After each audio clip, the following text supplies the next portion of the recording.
colony descending headlong into total collapse.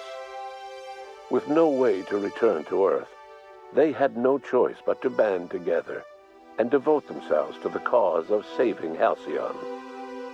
The people of Halcyon were nothing if not hardy. In the absence of the board's authority, many of the colony's settlements banded together with a single purpose in mind: survival. Life was especially hard in the years to come. Some towns dissolved by attrition and starvation, but most of them found a way to carry on. In the years to come, Halcyon was forced to reckon with its newfound freedom. The board was gone, and for better or worse, the colony was responsible for its own destiny. As the colony struggled to survive, the inspirational story of the iconoclasts spread like wildfire, and Graham was able to bring many of the smaller Terra-2 townships into the fold. However, his zealous obsession with spreading the word blinded him to the needs of a growing organization, and the movement was unsustainable at scale. The iconoclast way seemed to work best, and ultimately petered out on Monarch.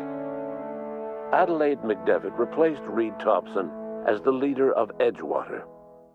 She and her followers transformed Edgewater in their image. Anyone loyal to Reed was pressured into leaving town, and those who stayed behind adapted to her way of life. Adelaide transformed the old cannery into a new garden. The nearby Edgewater Cemetery provided a convenient source of fertilizer. Under the leadership of Junlei Tennyson, the groundbreaker held firm against corporate influence. The ship's mechanical stability gave Junlei the time to educate a promising generation of engineers schooled in her family's traditions. The future of the groundbreaker looks promising. The rediscovery of the Hope and the abandonment of the lifetime employment program forced Byzantium to come to terms with some uncomfortable realities about the state of Halcyon. While Byzantines were reluctant to surrender the luxuries they'd grown accustomed to, the board's diminished authority gave them little choice in the matter. Nearly everyone had to learn to make do with less. Some even had to get jobs. It was a dark time indeed. Though Parvati eventually grew comfortable aboard the Unreliable, she never quite came out of her shell. She seemed to prefer the company of Ada to the crew, and she could often be found neck-deep in cables and grease, telling Ada funny stories from her childhood.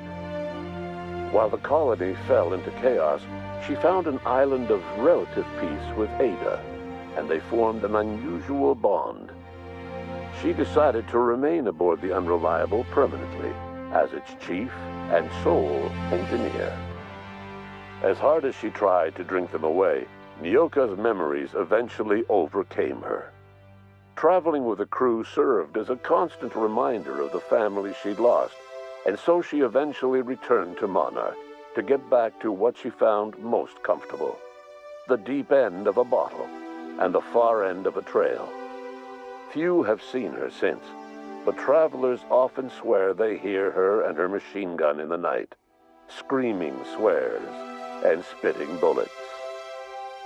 Before his untimely death, Captain Alex Hawthorne had plans to restore and modify, for combat purposes, a sanitation and maintenance automechanical that he'd found in a state of disrepair in Emerald Vale's scrapyard.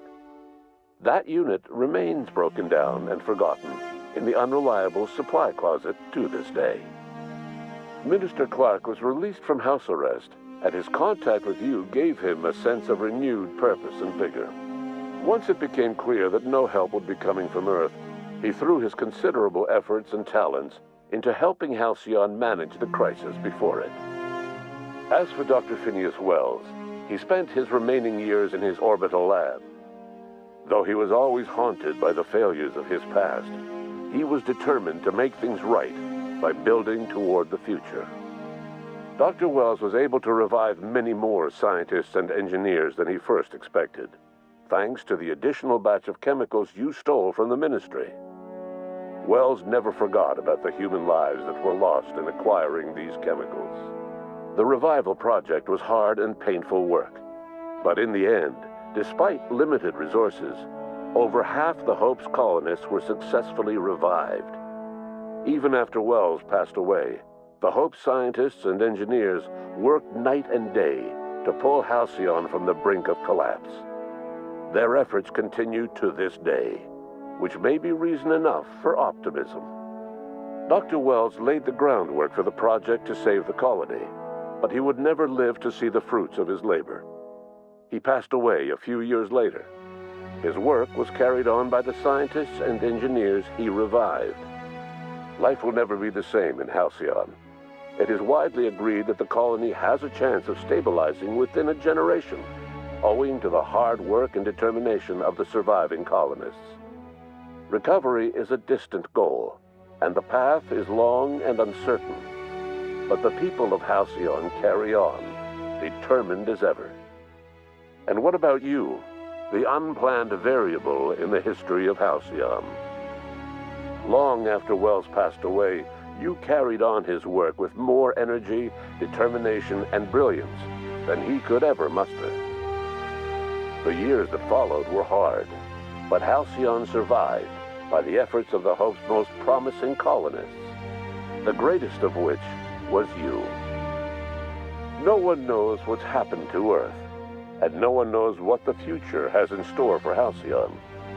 All we know for certain is this: the name of the Unreliable and that of its intrepid captain will remain the subject of countless stories for years to come.